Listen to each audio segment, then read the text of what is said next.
Somerset in March 2024 with the Lovelocks of Sunninghill. Rough cut photo trails and video clips.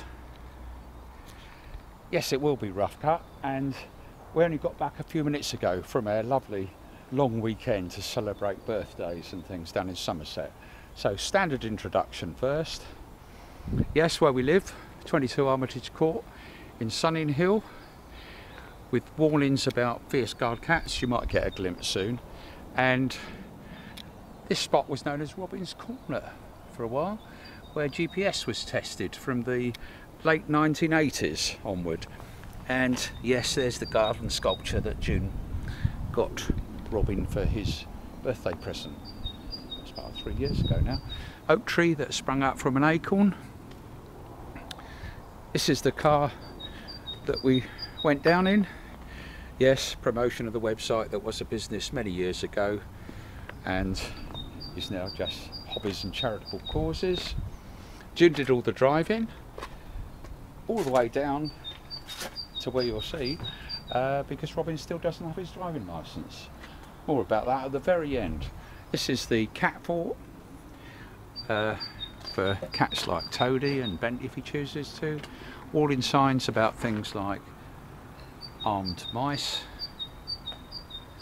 Okay, a lot of people have seen that before, but gradually working our way to come in the front door, and that was the camper that was used for taking Snoopy's robot boat down to the coast. Best part of 2 years ago now. Battle damage. June said Robin did it, Robin said the wall did it, but the wall was okay.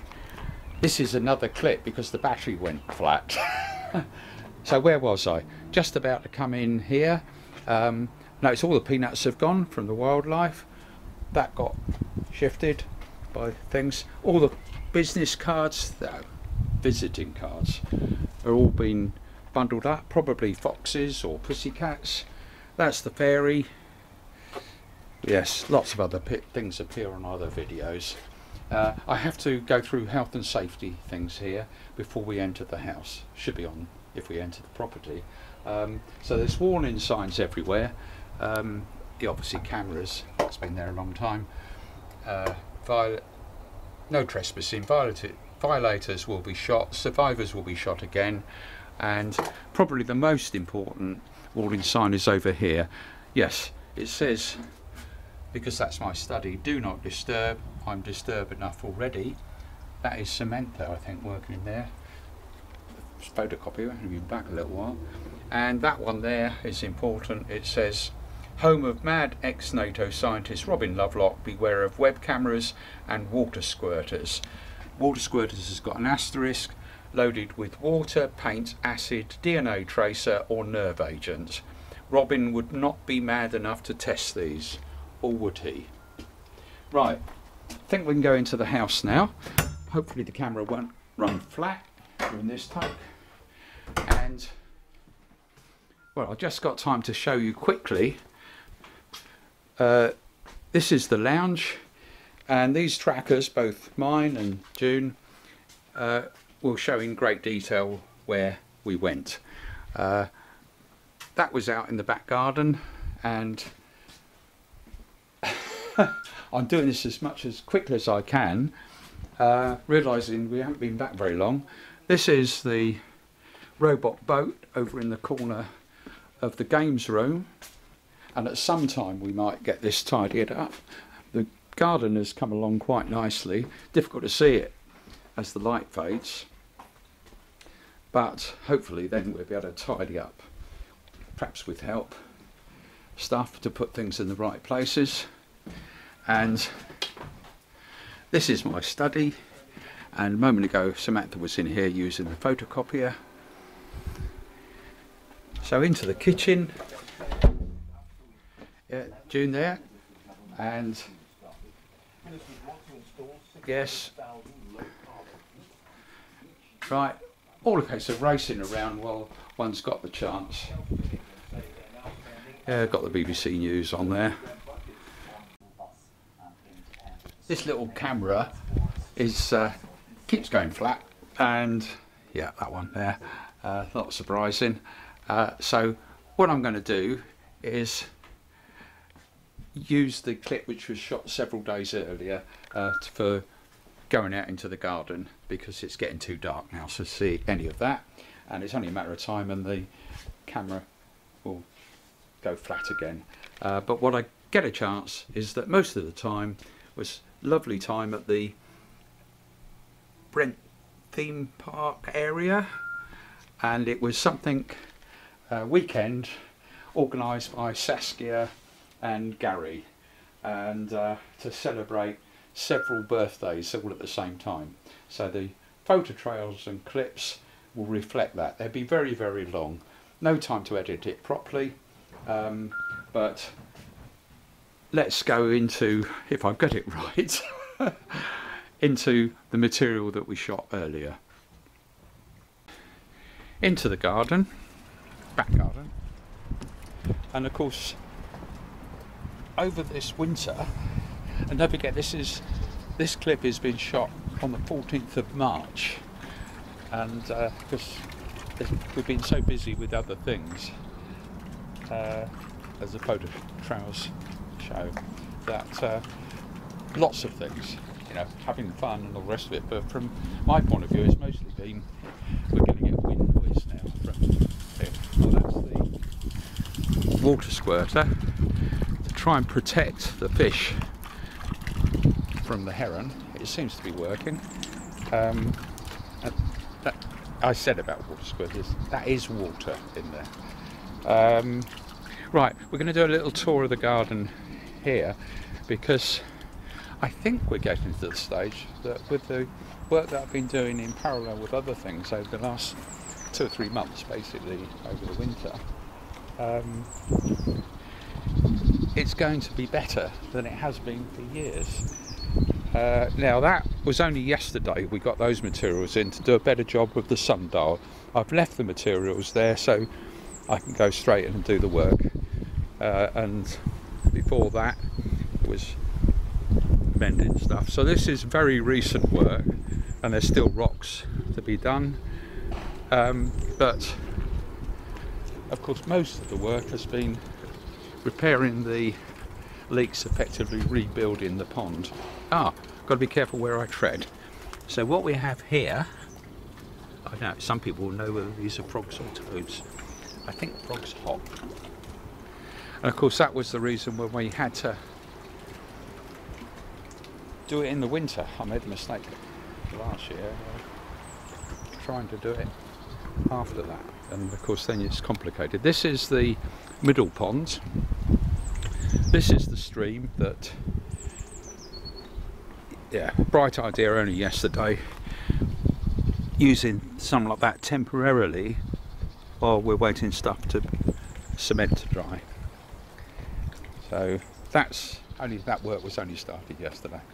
Right, that gate was put in, make it easier to throw stuff into there when working on the top pond. Photo trail show the detail.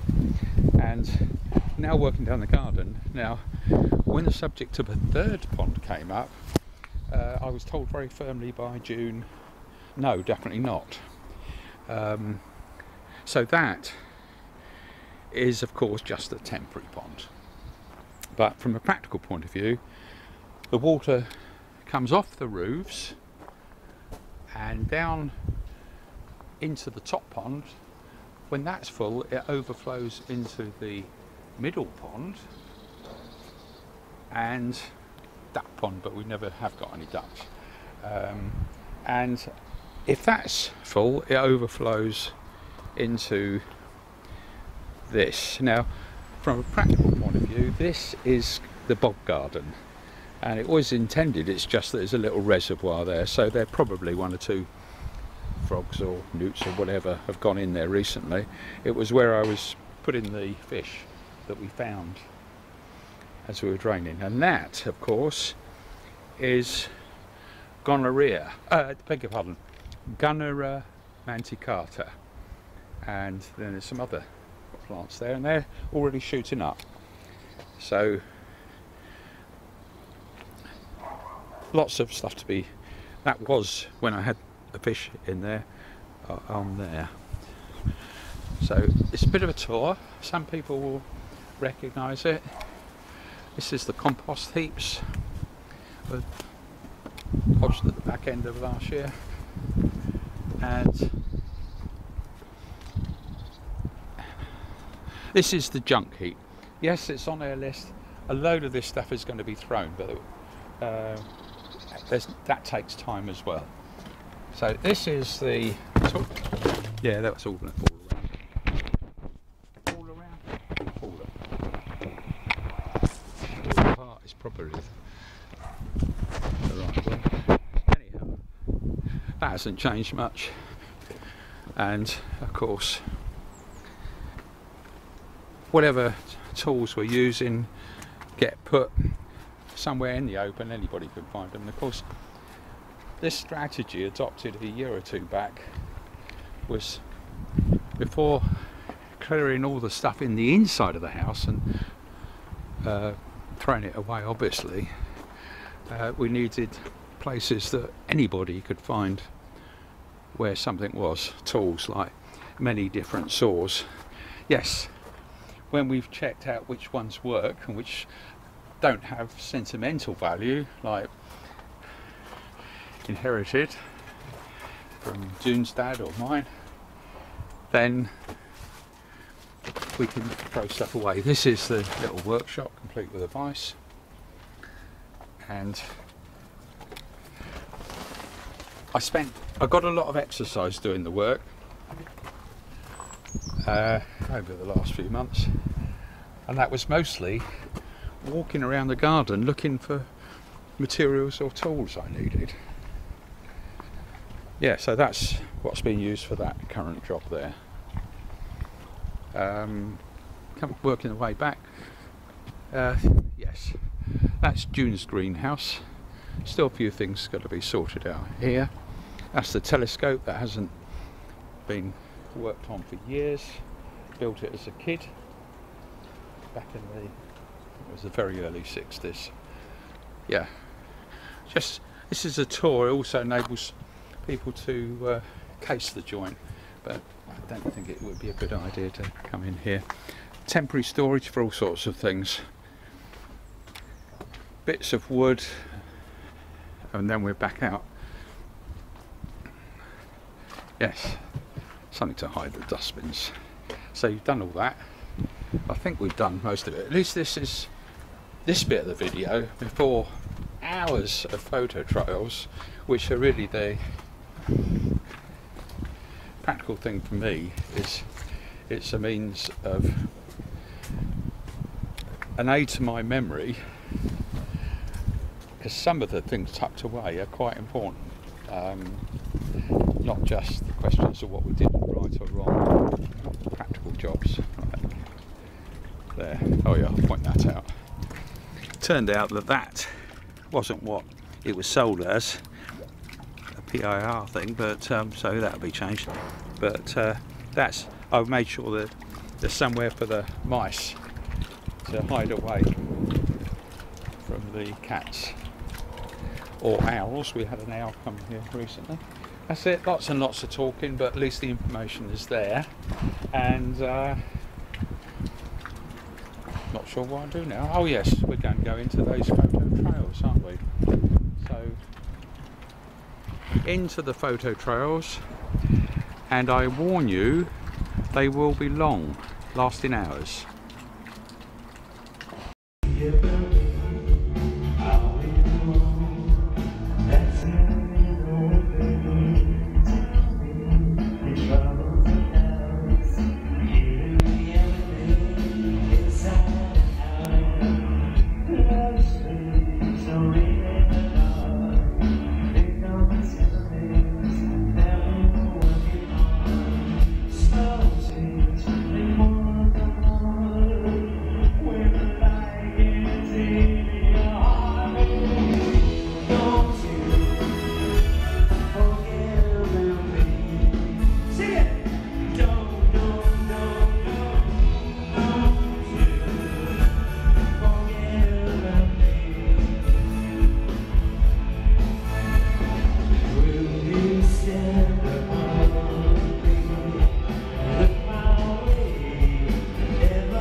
Hi folks, I'm sorry, these are simply all the photos taken on that long weekend in the order they were shot on the camera, and this few words at the beginning is just to give my apology for the no proper commentary on this being thrown together, but maybe there'll be time for that to be done in the coming days.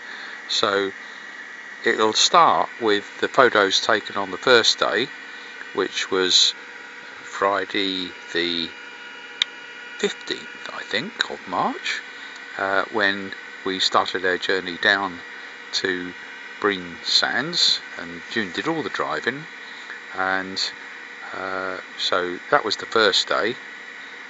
I've got no idea how this matches up with the order of the photos that you're seeing, but after that we obviously checked in at the chalet, and there were two chalets, one for Saskia and Gary and one for Robin, June and daughters Samantha and Michelle.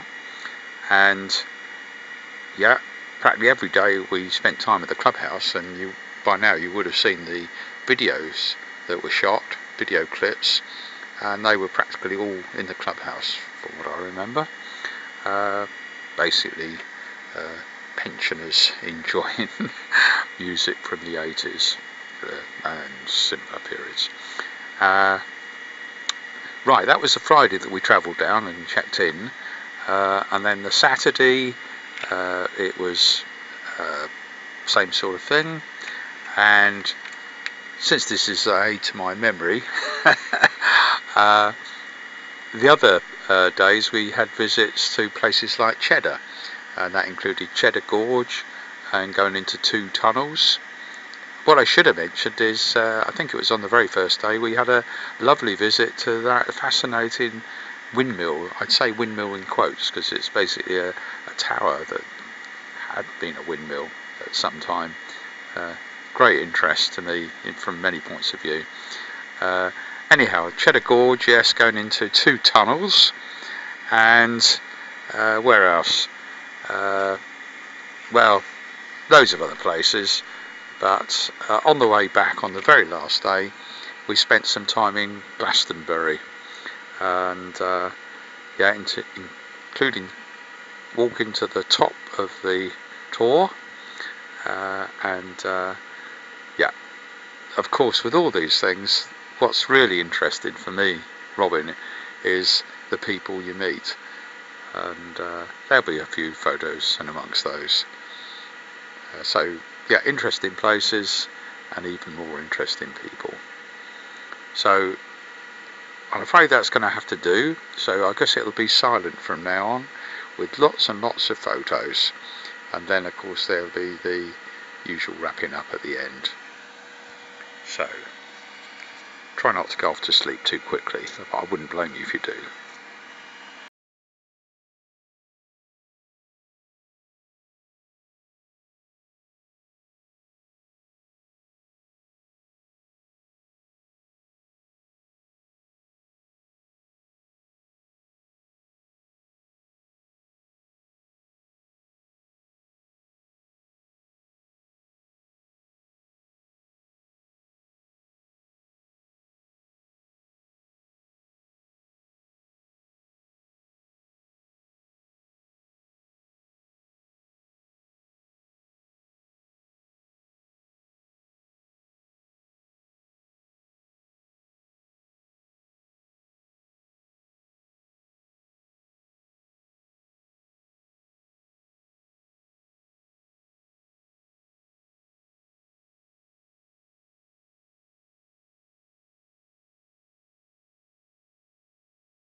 I should have warned you that it would be a long photo trail. Hours. Anyhow, and it's now middle of March, 14th of March. It's taken ages to get that video together. So now I'm going to go quickly into the house. Yeah, there's Robin's naughty corner. And quickly into the kitchen. It's June and Samantha, and we're going to go into that clip that's been at the end of these videos for a while, about global warming and my experiences with the TVLA. So yeah, this is a little camera that's been used, and oh, things being broken, dropped in out of the fridge. Right, and I think that clip started about here. Now what I put on the screen, because global warming is rare in itself, it's something that's been on my grumpy page for years. The remarkable James Lovelock, who passed away on the 26th of July, his 103rd birthday. I'll read out what this says here. This has been on the grumpy page for years, not long after the publication of his book, Revenge of Gaia. We can't stop global warming, but we may delay it by a few decades to give us time to prepare for its effects. Vast areas of the world, including as close as continental Europe, becoming arid desert. Shrinking of habitable areas of the planet to much smaller parts of the planet, closer to the poles. The Earth will then only be able to support a small fraction of its present population, and there will be a need for massive migration. Places like the UK will remain temperate a little longer, so be an attractive destination.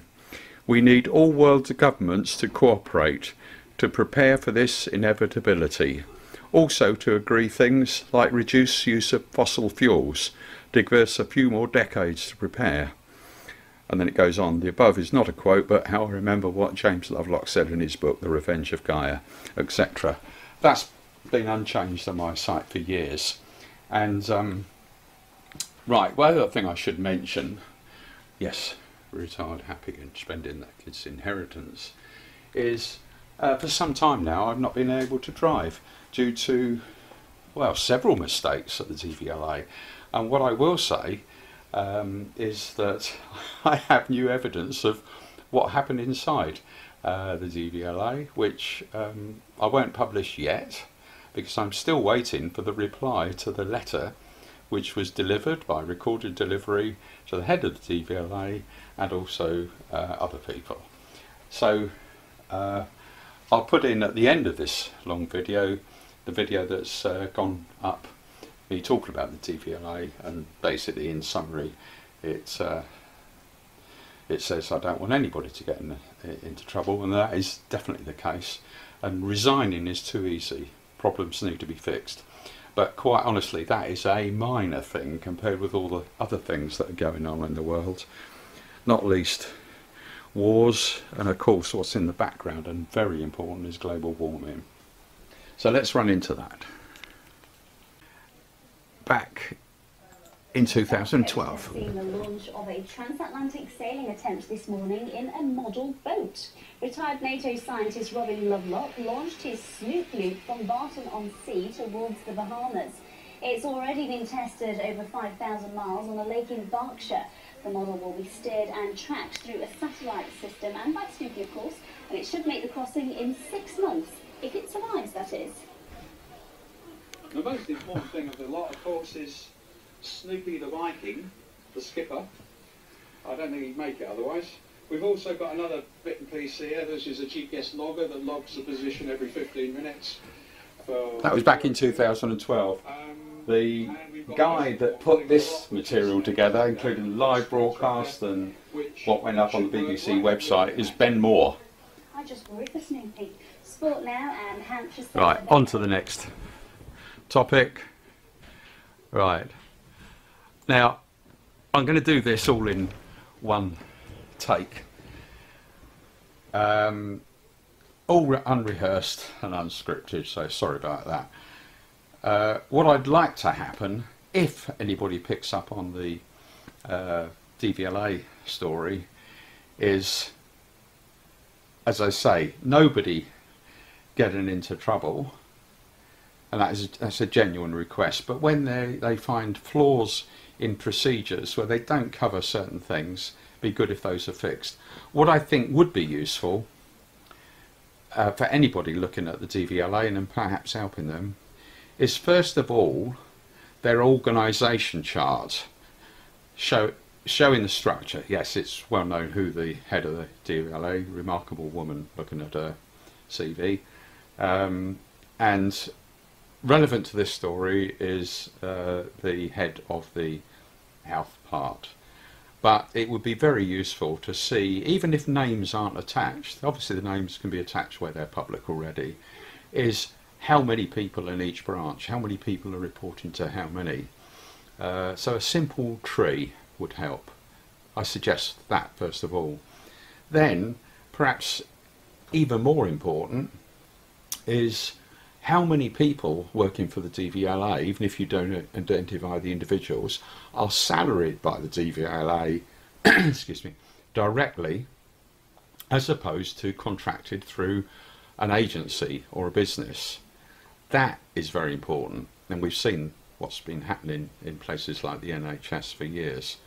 So that comes into the equation in terms of whether money is well spent, and of course the DVLA collects a lot of money, and there are probably other things as well, but as a starting point, I'd hope anybody that responds to this, I can't afford to get overloaded, we've got other things to do, many other things to do, and we'll be taking a holiday, that'll be public, yes. I'm tracked everywhere by different things, and in fact, if anybody's paranoid about it, anybody who's tracking somebody or looking at somebody's probably seen already. But at the end of the day, there's me whittering on, which is one of my main weaknesses since I was a little child. That's why if you put things up clearly, be careful what you put up, and often it can do some good. I'm now in the kitchen, and June's rustling up some food in the microwave for Samantha, and here's Samantha, and of course there's tennis on the television, just for a change. So, oh yes, point out, holidays in we're going off to Sicily again soon, and into the hall. Yes, nice expensive paintings here. Yep, expensive little pocket camera, not expensive. And through into the lounge and out to wrap up this video by saying, look after yourselves, stay safe, and enjoy what days we have.